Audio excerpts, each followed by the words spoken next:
All right, new format. And let me tell you something. It is a complete pain in the butt to unplug all this mess, throw it on a table, and stage it correctly. So we're doing it Zio style. I'm behind the camera. So this is the Solid State Showdown, Part 3. And this roundup is meant to include amps between the $1,000 and $2,000 price range. But two of these amps are actually cheating. First of all, the Violectric V340. It was initially $1,999, so just below the 2,000 mark. But in 2022, Violectric did a price increase for their entire amp lineup. So this amp now sits at $2,149. So keep that in mind. And on the other side of the spectrum is the Audio God Master 19. It actually starts at $880. All said and done, when it gets to your door with the PayPal fee and etc., it may be actually a hair over $1,000, but just thought I'd throw that in there as well. So I previously compared amps under the $1,000 price point. With these more expensive amps, there seems to be a common theme, I'll say, and that to me is less compromises or less trade-offs. The Jot 2, for example, it's packed with power and dynamics, and I absolutely loved the amp for the price, but the treble is sort of dry. Also, the SA1, it's great for the price, but that floaty sound, that overly floaty sound, to me can sound a tad artificial. With these amps here, I felt more or less like I was getting what I paid for. Whether it was better quality parts, better build overall, aesthetics, everything. More tweakability with the Soloist 3X right here. And just overall sound quality and engagement. I felt I was getting more for my money. And I might as well mention this as well. Getting a headphone amp over $1,000 doesn't make much sense if your headphone costs, let's say, less than half that. It doesn't mean you can enjoy some audible benefits, but I would first place my money in getting something more expensive. You know, we got an Aria Empyrean here. I think if you move up the chain, you'll get a better. This will be more worth your money than just like starting out with something like an HD6XX or maybe even a Sundara. Put your money towards headphones first before going this route. So let's get started. The Burson Soloist 3X Performance here. And just right off the bat, I began critiquing this without the Supercharger 3A. And later I ended up buying one, and I sort of revamped my impressions based on this with the Supercharger, and gave it another month of listening. I'll speak more about the 3A at the end of this chapter, so hang on for that. And let's just go straight to the sound. But the Soloist 3X Performance, I'd say it's powerful, it's dynamic, and it's very neutral, but still very engaging at the same time. It has exceptional tonality and the upper frequency clarity with the bass slam. I think it all rounds up to a really good package, really fun and engaging. On the Jot 2, you get that nice warmth with a big presence, but then you switch to the SA1 and you notice more refined treble with better micro detail performance. But at times I complained that the SA1's mid-range sounded a bit thin. On the Burson, neither of these was really a problem here. You have that great micro detail performance with a full sounding mid-range. It really is such a well-rounded amp, but considering the cost, it's over $1,000, we should really expect this level of baseline performance. And I'm really glad that Burson delivers here. So about the neutrality, it is very revealing, but it's also unforgiving as well. If a track was recorded poorly, it will be exposed on the Soloist. And if I want to get into the complaints, I'd have to point out that when compared to other amps in this video, that the soundstage on the Soloist can feel on the small side. If that's important to you, you really feel closer to the music, and this causes things to sound almost a tad flat at times with less dimension, less space. I use this test song In My Life by Verona Mortensen. It has this stringed bass at the very beginning of the song. It sounds very crystal clear here. But it sounds like it's playing in a small room on the Soloist versus, let's say, on like a bigger stage with the other amps. It really is a small nitpick because you probably wouldn't even notice this or complain about it at all unless you were comparing it directly to something like, GSX Mini. But it is something that you'll want to weigh in before grabbing one of these, again, if soundstage is really important to you. And let's just ask this, why would you spend 3 times as much as a Jotunheim or twice as much as an SA1 and get the Burson? To me, aside from the full package here, the superior timbre, it really is amazing here. The voices sound more realistic. Instruments don't sound tinny, pitchy, or fake. So I just think it goes to show what Burson, the time and attention and detail that they put into the Soloist 3X, it really shines here. And for a test song for this, I used Die With A Smile by FKJ, one of my favorite artists. It's somewhat hard to put into words to portray just how fine and tonally pristine this song sounds coming from the Soloist 3X. The guitars, the vocals that are very haunting, the percussion, it all just sounds so natural, so realistic, with this wonderful signature without being colored one way or another. And if I could change one thing about the Soloist 3X, it would be to add a tad more bloom in the mid bass, maybe the mids overall. As clear as they are, my personal preference goes towards the other amps in this area, where they're able to present songs with bigger scope and emotion versus this just laser sharp precision. And again, that's just my preference. Maybe you like things that are razor sharp, and that's totally cool too. Functionality wise, I'd also switch out the volume knob. It has like 99 steps. Oh wait, let me get out of the way. So, if you want to go down to 0, you're turning this several revolutions just to get it where you want it to be. So apparently it's supposed to be a really high quality, I guess an attenuator versus a potentiometer, because it matches the left and right channels perfectly each time. So you're not getting one channel louder than the other. Usually that happens with potentiometers at lower volumes. It won't be a problem here. But still, this really isn't for me. I complained about things like this before, but digital volumes aren't really my thing. I'd also get rid of this mic port here. That's just me. I don't really use things like this. And maybe I'd put a Pentacon port in its place. And lastly, I'd remove this digital display that makes, you got to dig into the menu just to change something on the fly. That's not something I usually go for. I prefer like physical toggles, like everything you need is right here up front, so you don't have to dig into a menu. I understand why they did it. They had limited, space or real estate on this smaller front panel, but just thought I'd call that out. And let's talk about the Supercharger 3A. It's honestly very challenging to test the difference with power supply here, because you have to switch out the entire power source. You have to turn this off, switch the power source, and then start listening again. And if the change is small, which in my opinion the 3A was, it just makes it really harder to go back and forth in A and B.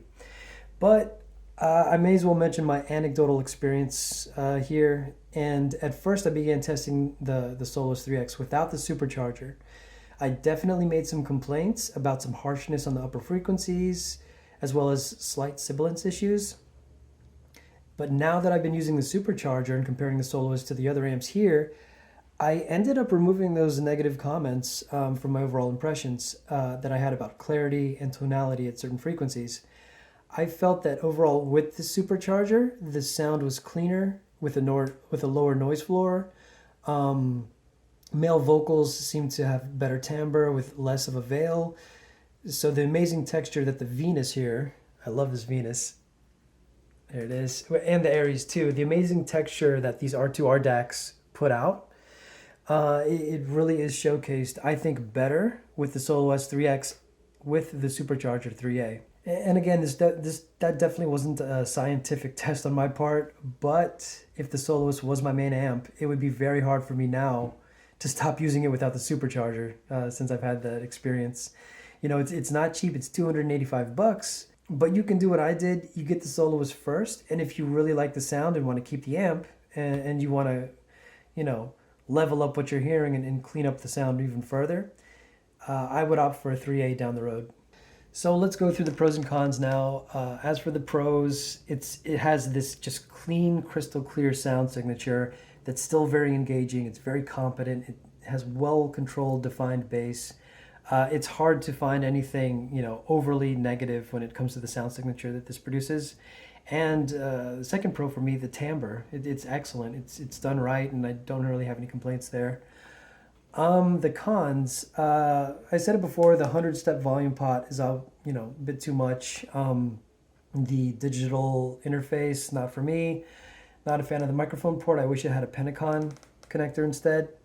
But yeah, that's a small list of cons. So congrats to Burson for making such a popular, a great and popular amp. And now let's head over to the Master 19. Let's turn it on here. Okay, it's booting up. This is a huge amp, first of all. But as for the sound signature, it's sweet, polite, and inviting. It's not overly sharp. It's not well defined as the Soloist here. And comparably, it sounds almost soft at times. The Master 19 does sit on the warmer side of neutral with a wide, enveloping soundstage, and to me that's probably the best feature of the Master 19. It really beats all the other amps here in terms of soundstage. If you really want that wide open, like big and immense sound, it gives you that sense of space that to me can be really engaging depending on what you're listening to. But for things like live music, it really is a great thing here. And funny thing is, going from the Soloist directly to the Master 19, it's almost funny because it feels like the exact opposite of the Soloist. It's not nearly as clean or precise, but with that wide soundstage, that expansive just dimension that it provides, it is a really nice touch. As for the mids, they're nice, but they kind of blend in with the highs instead of being more pronounced. There's this song that I tested, This Is How I Feel by Finley Quay. It sounds beautifully wide and full of warmth, but the vocals aren't as defined as the Burson. Another song that I use, Suite for Drum Set and Percussion Ensemble. Very good percussion track. It sounds lifelike when you're talking about live music being performed, with that wide soundstage here. But the timbre seems to be a bit off. Instruments and acoustic songs and the vocals don't sound as realistic as anything else here. There's definitely more coloration being applied. To me, it's not really a deal breaker, but I just needed to point that out. For pop and hip hop, it's extremely fun. Probably my favorite, in fact. It has lots of energy, and again, the bigger soundstage gives you that more of a live feeling, and I ended up being a really big fan of that. The bass performance, it's good. It extends down low, but it definitely isn't as clean or precise as the other amps. It's a bit loose and gooey, almost like a tube amp, but in solid state form. So when it comes to like critical listening for things like acoustic tracks, jazz or classical, this amp to me definitely gets one-upped by the Burson or the GSX Mini. Although the details are there with the Audio God and there's a moderate amount of separation, the other two amps just simply outclass it in all those categories. And it is a looser, not as precise amp, so it's to be expected there. Things like background violins aren't as defined and they're not as prominent. And like if you want to talk about like background vocals, they're harder to flesh out. It doesn't ruin your music listening, but it is worth noting if you prefer the utmost in clarity over like a smooth and warmer kind of sound, which this is. Overall, for the price, I would recommend the Master 19 to those who like a big, powerful, and smooth sound at the cost of clarity and micro details. And I'm fully aware that Audio God amps have a history of not measuring the best, depending on who's measuring, but that doesn't mean you won't enjoy the sound. Despite not having the best measurements, as good as the neutral options out there, such as these two, I don't think most, or I do think most of the people that listen to this amp will find it to be very engaging. And as for the pros and cons now, let's quickly discuss those. There's the relay-backed potentiometer, or attenuator, I should say. But the soundstage, I keep mentioning it, but it's wide and engaging. It really adds a personality to the Master 19 here. It's also non-offensive and forgiving. That smooth kind of forgiving sound, for most tracks, I think you'll like it. For things that you really want to be doing some critical listening, it may pose a problem there. And the price, it's the cheapest one here for something so big and so complex internally. It's interesting how Audio God is able to get it at such a low price. Cons, the big thing for me was clarity. It really was lacking compared to the other options. So now let's switch over to the Violectric V280. And the horrible news here is that the V280 is getting phased out within the past year or so. for the supposedly more transparent and newer models from Violectric, which is a shame because this still has a very fun and seducing, I'll say, sound signature all its own. It's very different from the other newer amps. We'll get into that later. But even still, I'd say it's intriguing to see the fan base that Violectric has amassed from releasing this amp and its bigger brother, the V281. They're built like tanks. They're oddly shaped, but they sound reliably great with just about every headphone. And this amp is so versatile that personally, after owning like some things like a Power Hungry Aria here, I didn't really feel its full potential until I upgraded to something like the V280. The bass, the control, and the warmth, it really hit a sweet spot for me when it came to this headphone. And I have to note also just the decrease in fatigue with long listening sections with the V280. It really made this a match made in heaven for me. Now the sense of fullness that the V280 provides, it really is extremely engaging and fun.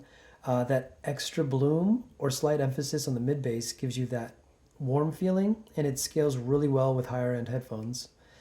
And what's interesting is that the overall sound here, it remains clean, controlled, and tight.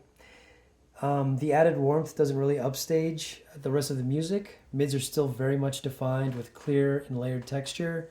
You know, the list goes on. Like, as warm as this is, it really doesn't get in the way of the clarity, at least in the mid and bassy region, which is pretty spectacular. And there's also an effortless power here with the V280. When a song ramps up in volume and dynamics, the Violectric doesn't bat an eye.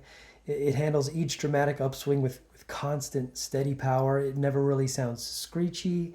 It doesn't change its sound profile. You know, some of the lower price amps, they really do sound different as you crank up the volume when things start to get busy. So as for the highs, and this is where it gets interesting with the V280, they are rolled off, which prevents the V280 from really ever sounding harsh or sibilant or glary. But this leads me to the one thing I wish the V280 did better, which is the upper frequency micro details. With the highs being rolled off at the very top, you do lose a bit of that information. You know, things like cymbal hits, sparkly synthesizers, or what have you, they won't have the most definition on this amp. And again, I have to note that this amp was finally phased out this year in favor of the more updated and resolving amps. Here's the V340 we're going to talk about right after this. I think the V226 is supposed to replace this. It does have a DAC on board, so it's kind of an interesting all-in-one solution for about the same price as this. But yeah, the only place to snag one of these, the V280 right now, is on the used market. But if you can snag one at a decent price, it really is a gem. I personally have this weird personal attachment to the V280. I know you get in this hobby for a while and you tend to get attached to certain pieces of equipment. So I think I'm just going to hang on to this for a while. So pros and cons now. Let's go over the pros. The warmth, I mentioned it many times before, but it's warmth done right. It's powerful, controlled, and authoritative, all in one package.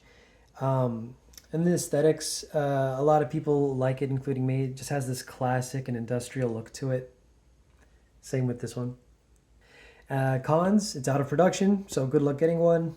The loose volume knob, it is a potentiometer, so it's easy to go back and forth, but it's loose at times. Like, I'm not really changing the volume here. It's only when it kind of clicks into place. And lastly, the upper frequency micro details are a bit rolled off. So now let's go to its newer brother, the Violectric V340. You can see right there. Beautiful looking amp, first of all. And to me, it's definitely a step up in terms of clarity versus the V280 here, while still retaining that lean towards warmth. So that's great.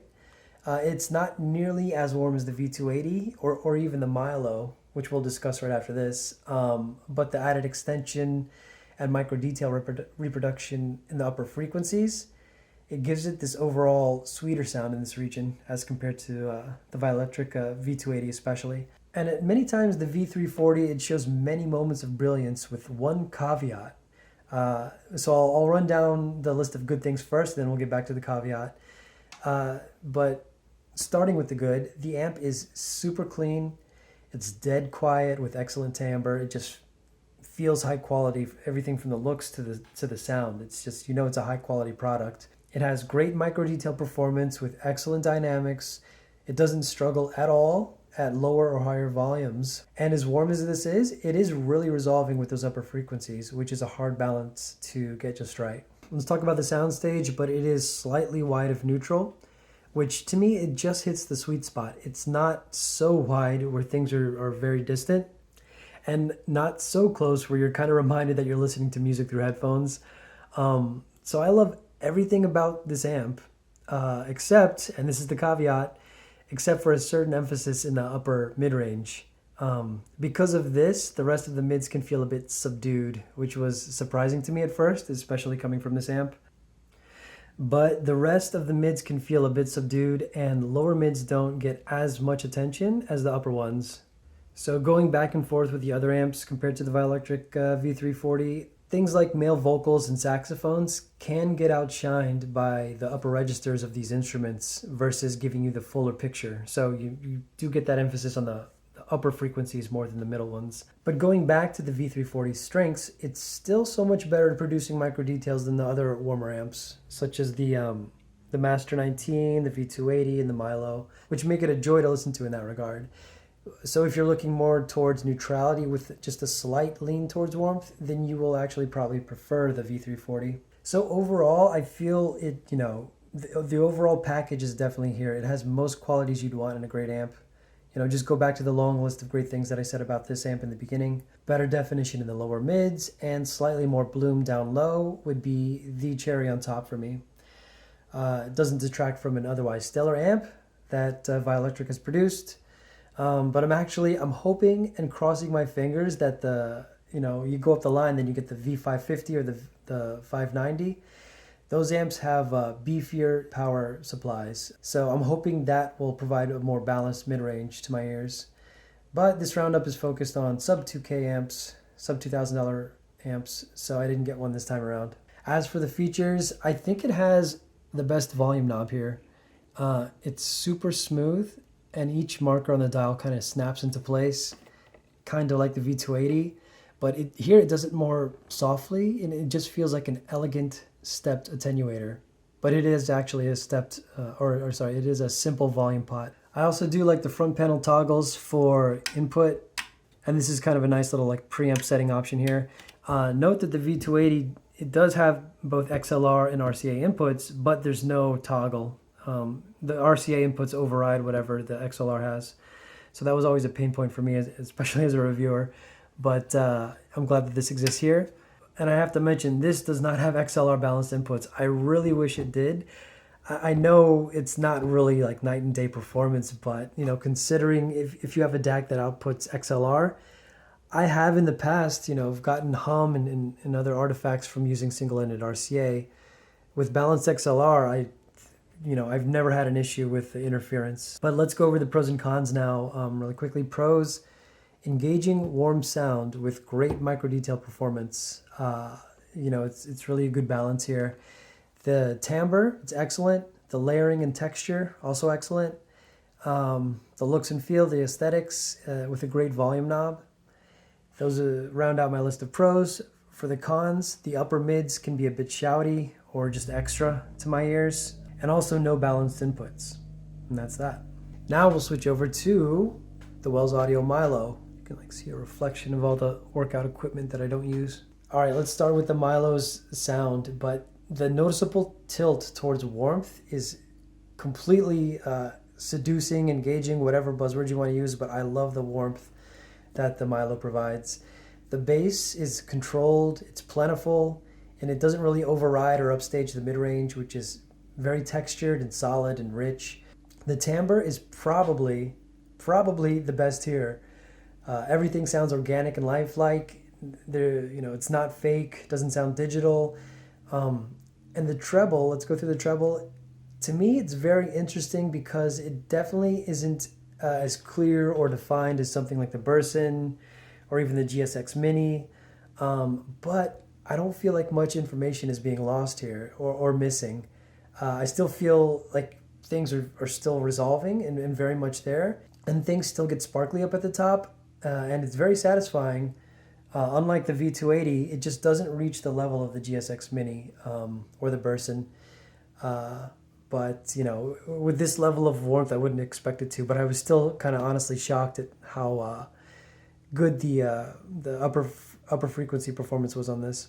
But as resolving as it is up top, it does sound slightly compressed compared to the GSX or Burson if we're using those as like the baseline for micro detail clarity.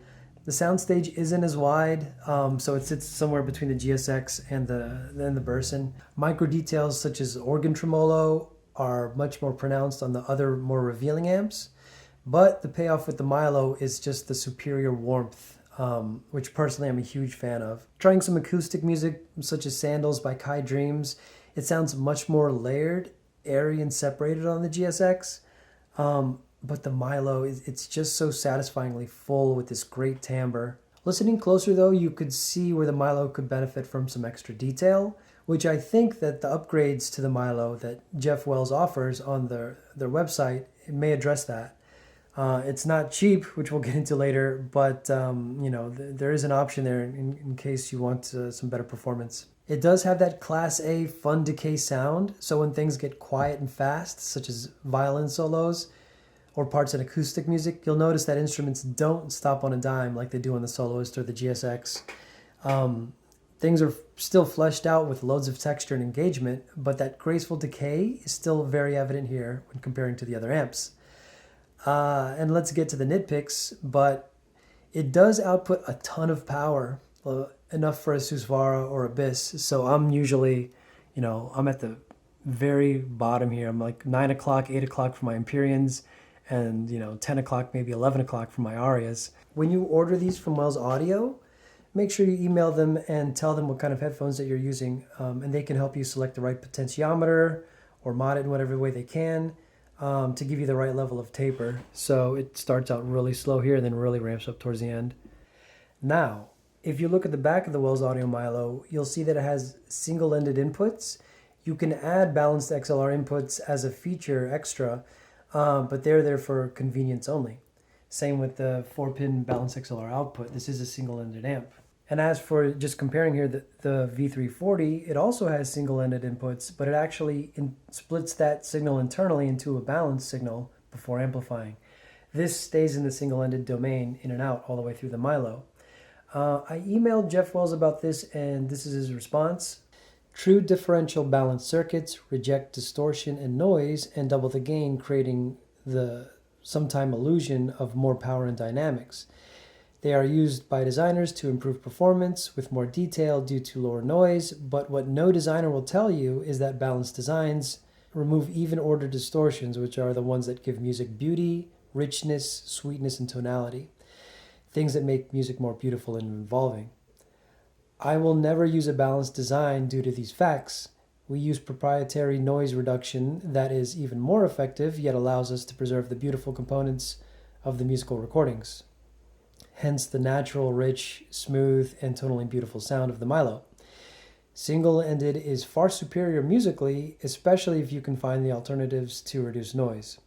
Now, you may or may not think that quote is just sales speak, but I will say I hope you really get the chance to listen to a Wells Audio product. I'm betting you'll really love the richness and the warmth. Whether or not you're usually like a warm leaning kind of fan, I think you'll still like the sound regardless. And lastly, as far as nitpicks, the build. In the world of like Violectrics and GSXs, it doesn't actually have a noticeably classy look. It's different for sure, but with its plexiglass front and 3 different fonts going on, it is in a class of its own, I'd say. But after giving it a listen, you'll probably feel like me, and you'll think that it has a face only an owner can love. I still love this amp despite it not having like a classic look, and it is very space saving on the desk if that matters to you as well. So pros and cons. Pros. Excellent warmth with the richest mid-range. It's really engaging and lovely here. It's silky smooth yet very resolving at the same time. It's the most powerful amp here, so it's good for future headphone upgrades. Like if you want to upgrade to a Susvara or Abyss down the road, this can power it with no problem. Cons, it doesn't have the blackest background. Sometimes it does get a bit noisy, and it's not the most revealing in the upper treble range. So now let's talk about the GSX Mini from Headamp. And I'll talk about the sound first, but on first listen, it was hard to call out which way of neutral this sways, because it can sound really bright and airy, but it is still very full and competent on the low end as well. It's sort of like the best of both worlds, but to less of a degree. It's not as warm as the Milo, and it's not as bright as the Flux amps that I reviewed earlier, but it is a great in-between, in my opinion. When I compared it directly to the Soloist, which is super clean and super neutral, and from there you can start to tell the differences, and that the GSX actually is indeed leans warmer. Not to the level of the other amps, but just enough to keep things interesting. Imaging, power delivery are really top notch here. It really paints a very clear picture of the background instruments being played, and the sound is very big and dynamic at the same time. And this trait to me was huge. It has excellent separation. Soundstage is wider than the Burson, and it's also wider than the V340, but not as wide as the Master 19. I really like the balance here. It feels very natural when listening to live music. Jazz is great with the GSX. Gives lots of space and dimension to the music, and the low end here is very capable. It powers something like my Aria V2. These are the V2s. It powers them with ease, and again, the highs are very resolving, sparkly, and airy. So lots of things that this amp does right. What is the one thing that I'd change? I wish the mids were a hair more pronounced or more forward. With everything else going on, the power of the low end and the vibrancy of the highs, the mids feel just ever so slightly left behind here. And at first I thought that was just a me thing, like maybe I'm biased towards the more warmer amps with the richer mid-range. But even when I go back to the Soloist, which is super neutral, the mids are actually more prominent and a hair fuller with better texture and definition when compared to the GSX here. This is a nitpick and not something that would outright stop me from owning this amp. The overall package is just, it can't be denied. It's just so good at all ends of the spectrum, minus that slight issue I had with the mids. So I can see why it gets so popular. But I'm just going to keep this short. This video is already running pretty long. So I will say most people will likely be very happy with the performance of the GSX Mini. It's great at almost everything. It's very hard to find fault with. Headamp and the original circuit designer, Kevin Gilmore, it's his circuit design.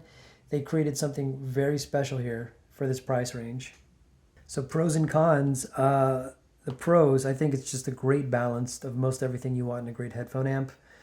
The tonality, the soundstage, the slight warmth with resolving highs, it's all here. In a nice, neat package. Great toggles on the front. The volume knob is... I didn't opt for the stepped attenuator.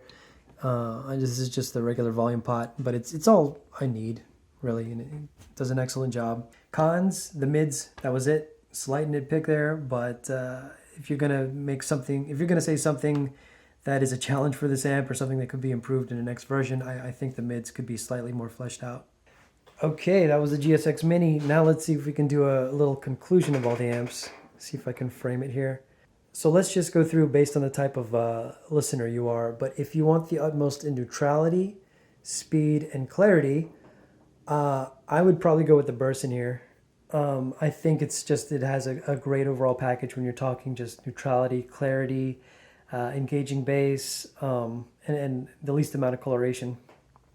Plus, the price is excellent. I think it's $11.44 here in the States, and it makes it like a really good entry point into a higher-end amp. And you can also find this, for whatever reason, a lot of these get sold on the used market, so you can even get it cheaper than that if you're lucky. But if you're like me and you want warmth in your music, you'll probably fall in love with either the Milo or one of the Violectric amps. Better clarity with the V340. You have that really good richness, tonality, and warmth with the Milo. And this one is just if you get this on the used market, it's probably the best price, but it's still very engaging and fun amp as well. If you want the smoothest sound you can get, then you'd go for the Master 19. It's very forgiving yet powerful at the same time. For the price, I don't think you can really knock it too much. It really is a good product for what you're paying for. And lastly, of course, I'll save the GSX Mini for the last. I'd say it can appeal to almost everyone as it sort of mixes all of the above characteristics that I mentioned together. It's fun with a great amount of transparency. It can power most everything. It has a bit of warmth while retaining clarity up top. There will most likely be something here that you'll end up liking. So yeah, that's like a great package overall. And you may ask, so, mid-fi guy, which one are you going to keep personally? I want to keep them all, but I will be selling some of these just so I can buy the next round of equipment. I'll probably hang on to the Milo, because that's my speed. I love warmth. The GSX, it's a good reference amp, but so is this. So I'm not too sure there yet. I'd love to sell maybe these two. I want to keep this just for my personal sake. This one I would sell just to see if the V550 sounds much different. And this one is going to be a pain in the butt to ship. It's so heavy and big, but I'm going to, sell that to someone else. And yeah, as far as future videos, I have all the Denifrip stacks here, minus the Terminator. But Alvin from Vinshine, I guess he saw my channel and, he gave me an email saying, hey, you want to review the Pontus or the Venus? I said, I want to review both. I already have an Aries 2. I can compare all three together. So look out for that video coming soon. And yeah, that's it. But hopefully you found this helpful. Consider hitting like and subscribe if you want to see future equipment roundups or just videos in general. But that's it for today. Thanks, everyone.